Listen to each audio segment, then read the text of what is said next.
Bret Rasmussen. Been riding snowmobiles for too long, and I'm not sure what I do. I ride snowmobiles. Okay, I own and operate Ride Rasmussen Style. It's a backcountry technical riding clinic, and we have a lot of fun doing that. Bring clients in from all over the world and just have fun in the backcountry. Things kind of fell together for me back in 2006. I sold the dealership, and that gave me more time to advance my career.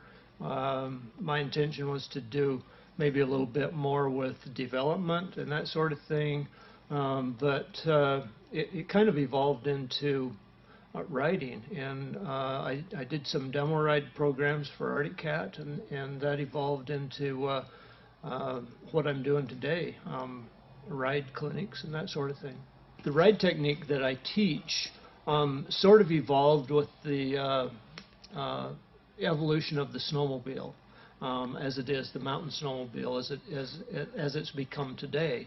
And the technique that I use, I've actually been using for the last maybe 20 some odd years, but we weren't able to really develop the technique until the sleds caught up with us.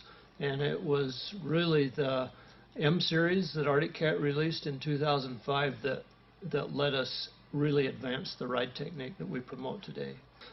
What I see with the XM chassis that the new Summit is built on is that it's so easy to ride.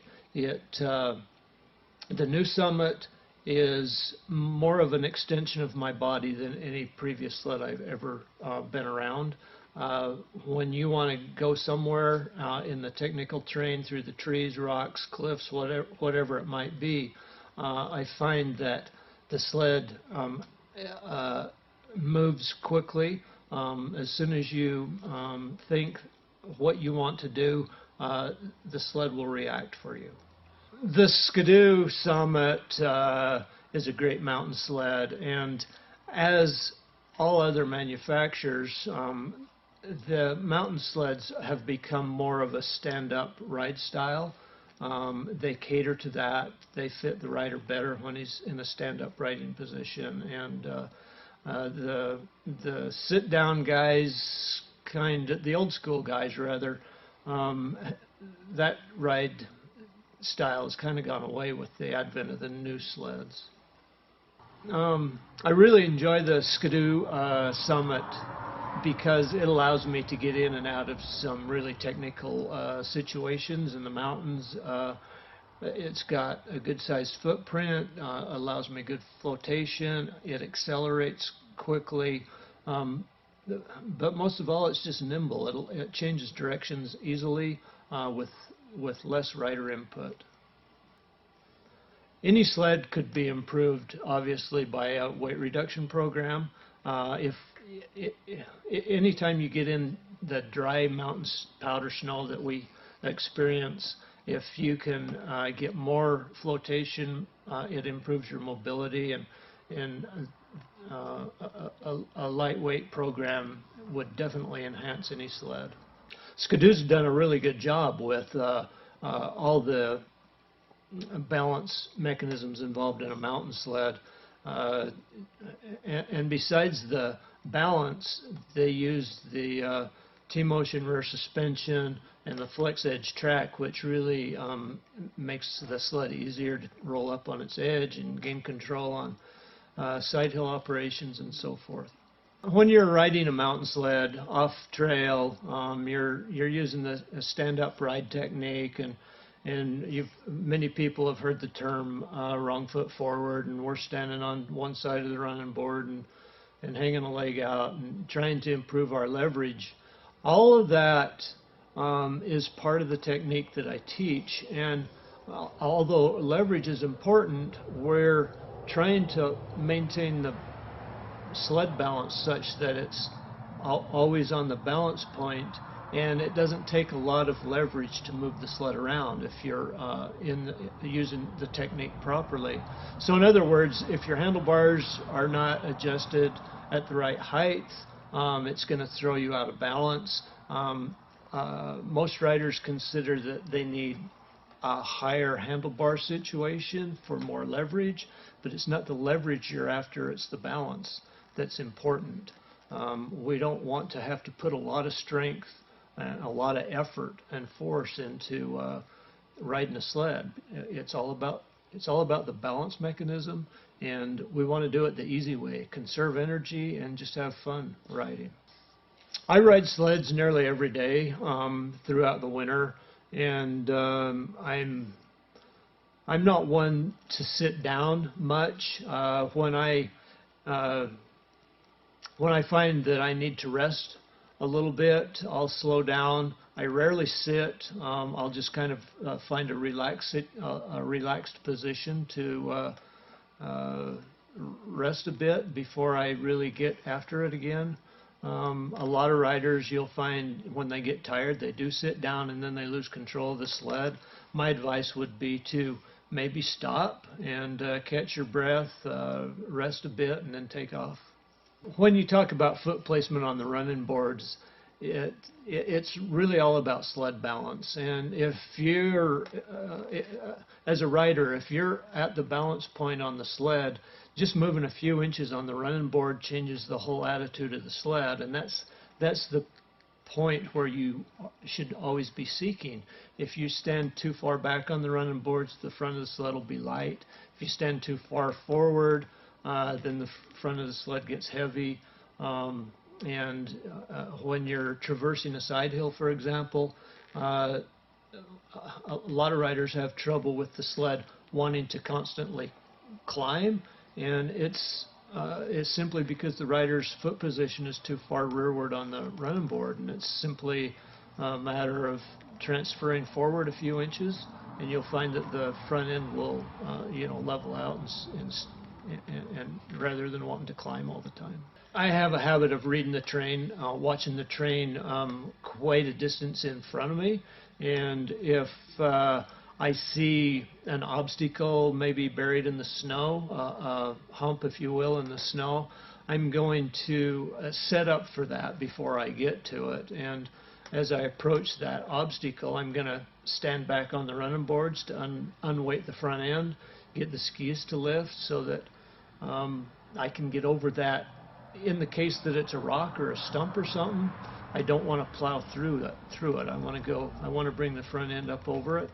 When we talk about sled balance, especially when we're balancing the sled on its edge and riding it on one ski, the most important aspect of that balance is steering.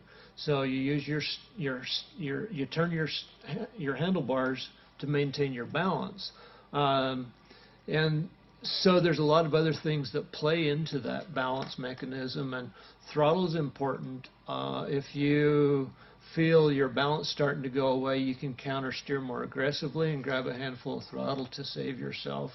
And at the same point, your brake's there to slow you down when you reach the point that you're out of control because of your speed.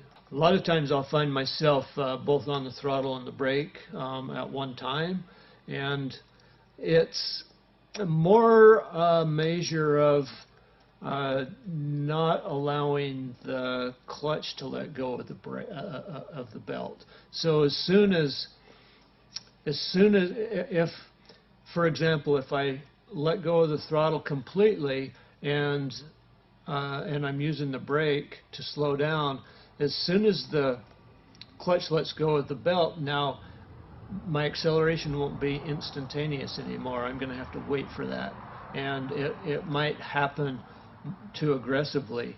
When the clutch grabs the belt, it's going to spin the track faster than I want to, and so in an effort to control my track speed, I always try to maintain a little bit of throttle, keep the engine driving the track, and then I can control the track speed by using my brake.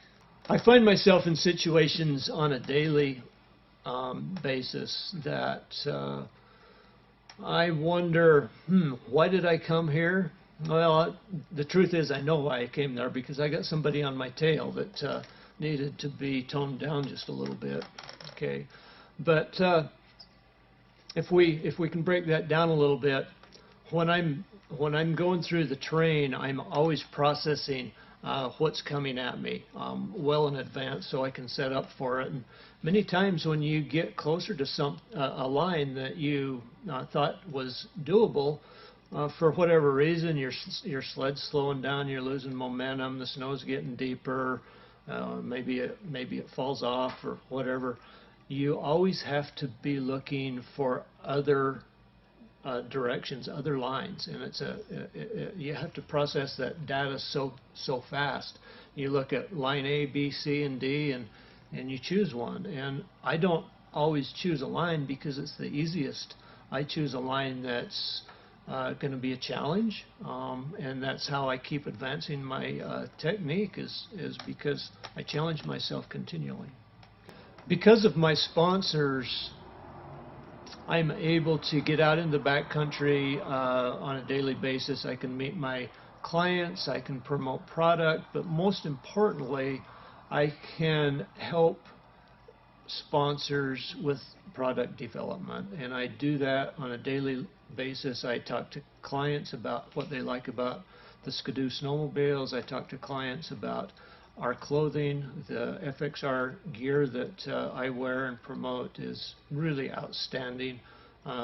They do such a good job with it, but they're never satisfied. They always want to make something better, and we work on that on a daily basis.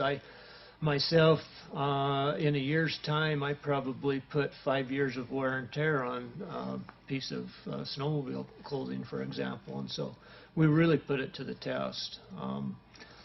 Ski-Doo does an amazing job with their mountain program, and they're a company that really is excited about making a better snowmobile, and I'm just so excited to be able to work with a company that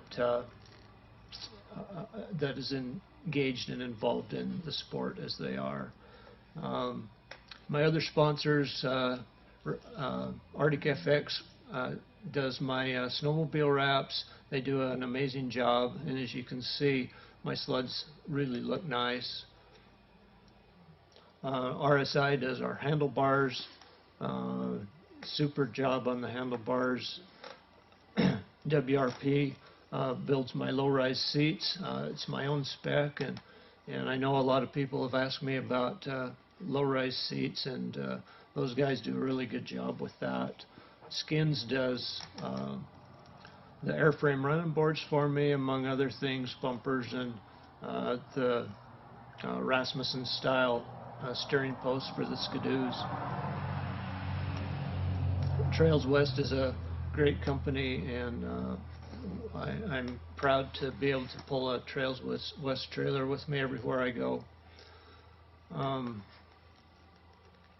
Other sponsors that I have are C3 Power Sports. They do my carbon fiber hoods. Excellent job, excellent product. EVS does my protective gear. Renton Coil Spring does an amazing job with suspensions and coil springs for the front of my sleds.